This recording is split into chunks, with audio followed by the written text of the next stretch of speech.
Rishika and I want to talk today about the shenanigans of our lawmakers, particularly in the context of the ongoing monsoon session of the Lok Sabha. Till date, several critical bills, which will impact our lives for decades going forward, have been passed by the Lok Sabha. These include the Forest Conservation Amendment Bill, the Biodiversity Bill, and the Jan Vishwas Bill. The problem, as we see it, is that these bills had some highly controversial provisions. Both domain experts and civil society groups have pointed out these problematic provisions. And yet, the bills faced very little questioning from opposition parties and sailed through the Lok Sabha with ease. We'll first dive into the Forest Conservation Amendment Bill. When a joint parliamentary committee was constituted to scrutinize this bill, it called for a public consultation. This JPC was led by a BJP MP from Meerut called Rajendra Agarwal and comprised members from both the BJP and opposition parties.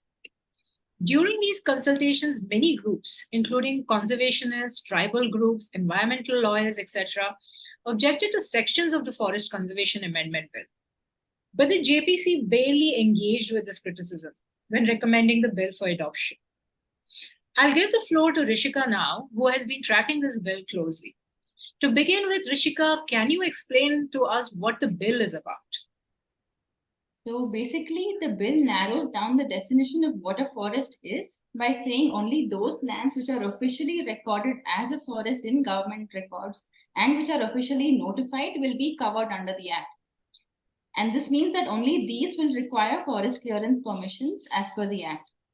So at present, the definition of forest is very wide. So it covers not just those lands which are officially classified as forests, but also deemed forests. So deemed forests are those which fit the dictionary meaning of what a forest is, which is basically any parcel of land with significant amount of tree cover and some undergrowth. So this concept of deemed forests, it was recognized in a Supreme Court judgment in 1996, and states were ordered to undertake an exercise to identify and notify their own deemed forests. So in places like Rajasthan, this concept of deemed forests also includes sacred groves, which are locally called Oran, in desert regions. But from my own reporting, I know that in the state of Rajasthan, not even a single Oran has been recognized as a deemed forest officially in state records. So you can take the example of another state like Orissa. So in Orissa, in places like the Niyamgiri Hills, where the Dongriya cones live, 95% of the land is not officially recorded as a forest according to a report in the Hindu. So the Dongriya cones are a particularly vulnerable tribal group. There are also other areas where this problem has been recognized. For example, in the case of the Aravalli range, almost 40% is not officially recorded as a forest. But then if this amendment bill goes through, it would mean that all of these lands would be open for commercialization, for diversion, without any checks and balances that the Forest Conservation Act actually provides for, and without the consent of the Gram Sabha. So this is how the amendment actually infringes on community rights also, because the community expresses what they feel about this diversion via the Gram Sabha. Now, apart from this core concern, the bill also gives many exemptions. For example, it exempts linear infrastructure projects like roadways and railways up to 100 kilometers from India's borders. And it also permits some non-forest activities on forest lands like zoos, safaris, and ecotourism. So ecotourism in quotes, because we rarely see examples of anything that is legitimately ecotourism. Usually it's just tourism with some amount of green masked in. So the 100-kilometer exemption is also very worrying because in small strips of land, which is the northeast, so the northeast is not as wide. So if you take 100 kilometers from the border to exempt forest clearance processes, then it would mean almost the entire region is exempt from forest clearance processes and is also exempt from community consent. So it's very important to remember here that the Forest Conservation Act doesn't ban diversion.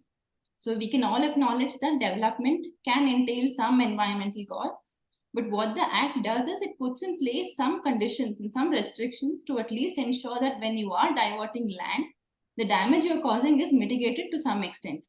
And more importantly, what it ensures is that whoever wants to divert land actually obtains consent of the local community via the Gram Sabha.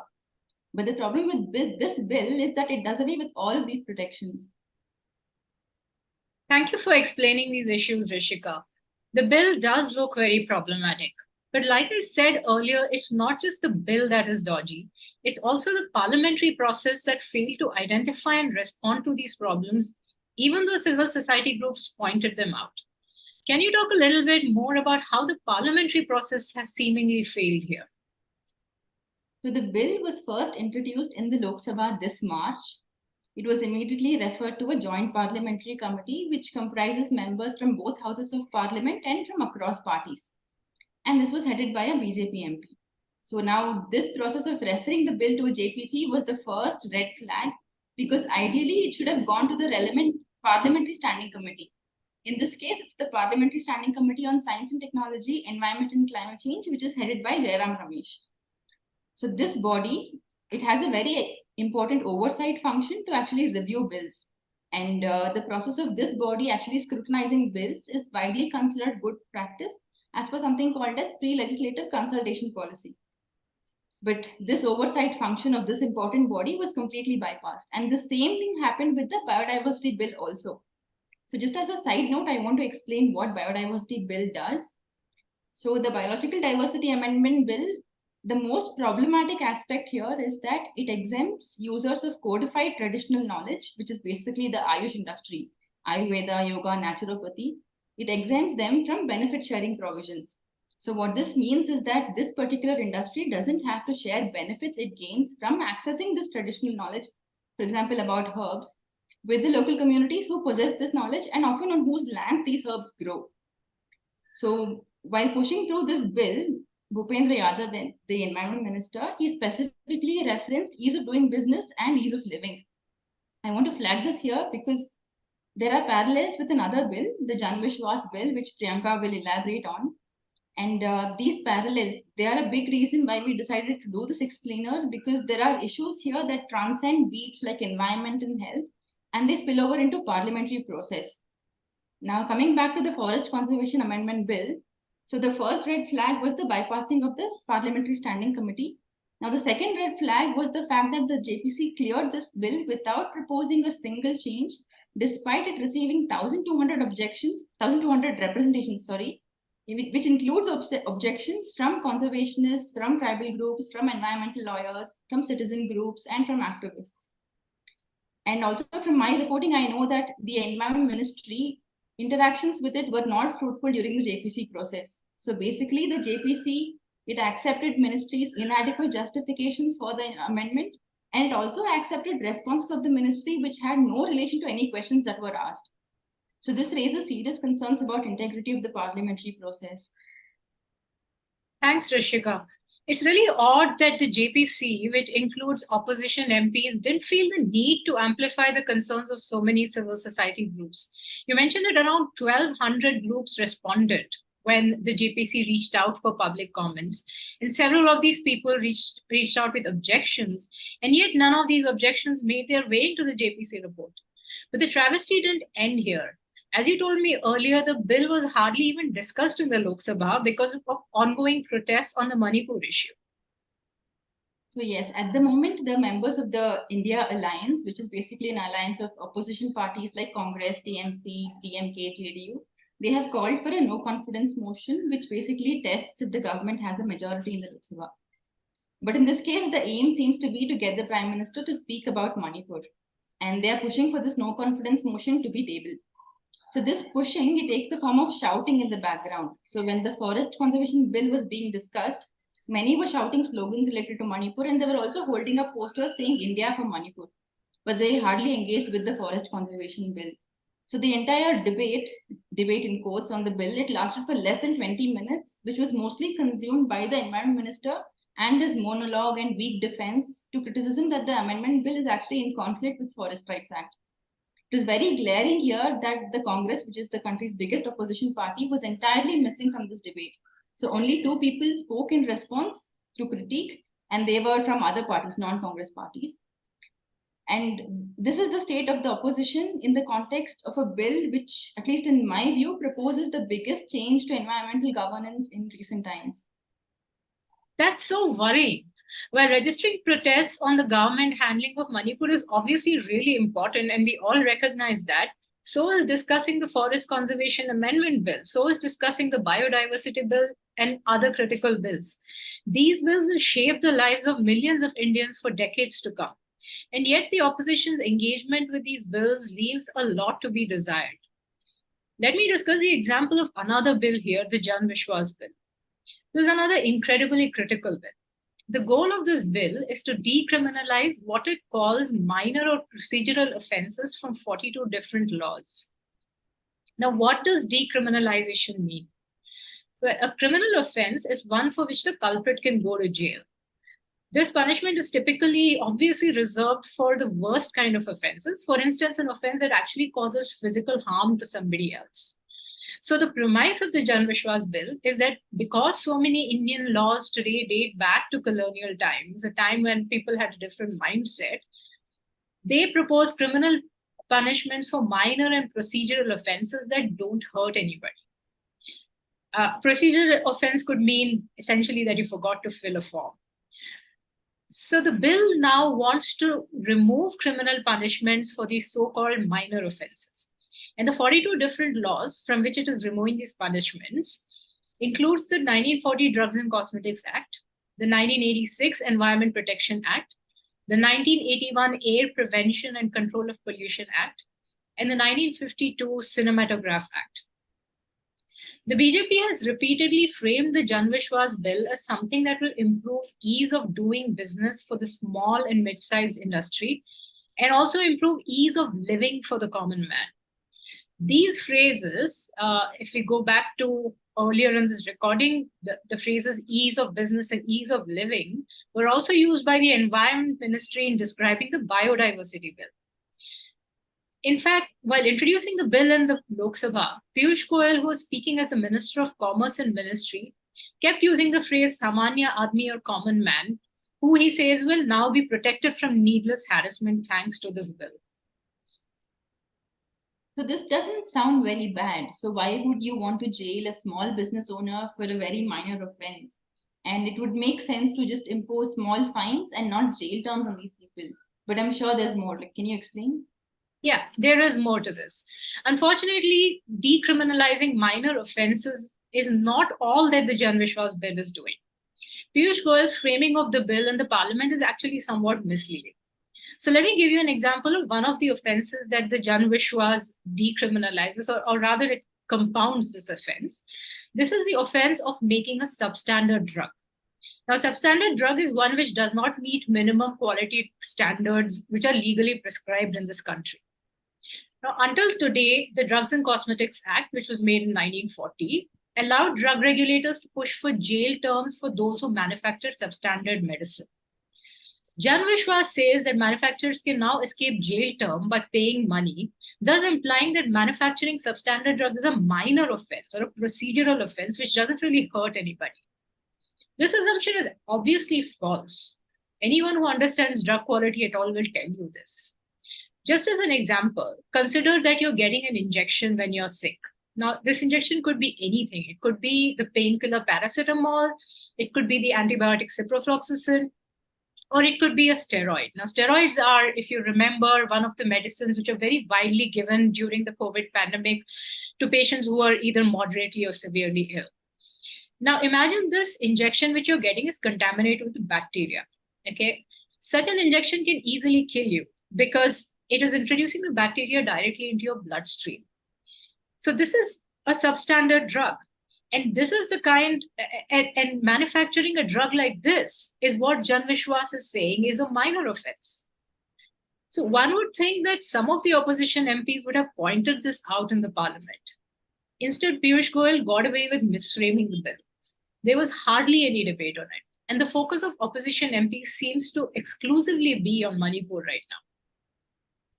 So I'd say that it's not just the role of the opposition to critique bills, but also those from across parties, including BJP. Because if you believe that the parliament is a genuine place for debate, then the discussions and debates here shouldn't solely be driven along party lines. For example, if there's a BJP MP from a tribal district, ideally he should be voicing concerns of those that whom he was elected to represent. But yeah, I see why opposition parties have more of an incentive to engage with criticism than the ruling party does. Now, anyway, coming back to the Jan Vishwas Bill, wasn't the JPC constituted here? Did they not point out all the problems that you were referring to? Yes, I mean, I read the JPC report, and it turns out that the committee consulted the Ministry of Health, which administers the Drugs and Cosmetics Act. But the ministry never pointed out any of these issues, even though by then media op-eds had been written about the fact that substandard drugs cannot be considered a minor offense. And so the JPC accepted this amendment without asking any of the questions which common sense would merit asking.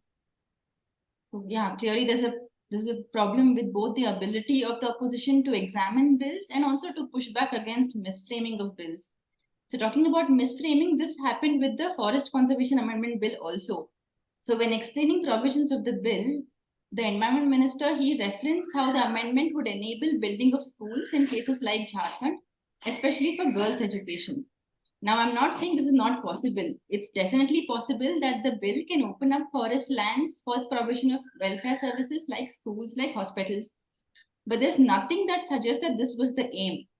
So we have no reason to believe that the Environment Ministry actually consulted with communities or even the Tribal Affairs Ministry when it was drafting this bill.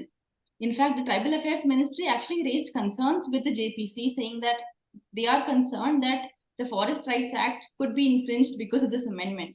And even many tribal groups sent in their submissions to the JPC expressing the same concerns. But the JPC didn't consider these views in their assessment.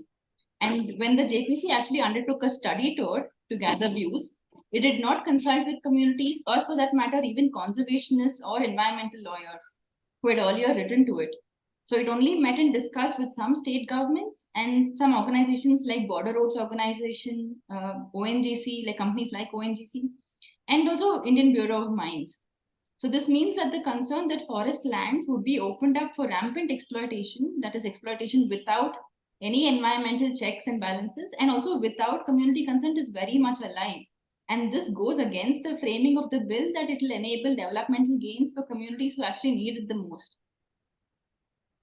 So one point to remember is that no matter how much the opposition pushes back, any bills introduced by the BJP in the Lok Sabha are unlikely to be defeated. This is because the NDA has a majority in the lower house.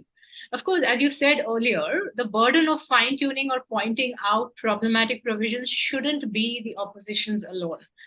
MPs from the ruling party also have a responsibility to factor in criticism. But practically speaking, the Rajya Sabha may be a better avenue for the opposition to express their objections to any bill, because that's where the opposition has greater numbers.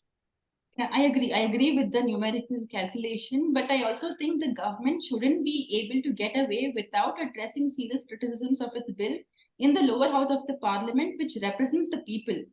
So just because the opposition doesn't have the required numbers in this lower house to stop bills from actually passing, it doesn't mean they're excused from putting forth strong arguments to counter provisions of these bills, which have clearly shown to be problematic. So they should just be reading what people are writing in the submissions that people have given, what people are writing and saying about these concerns, about this bill, and it should be taking their concerns forward.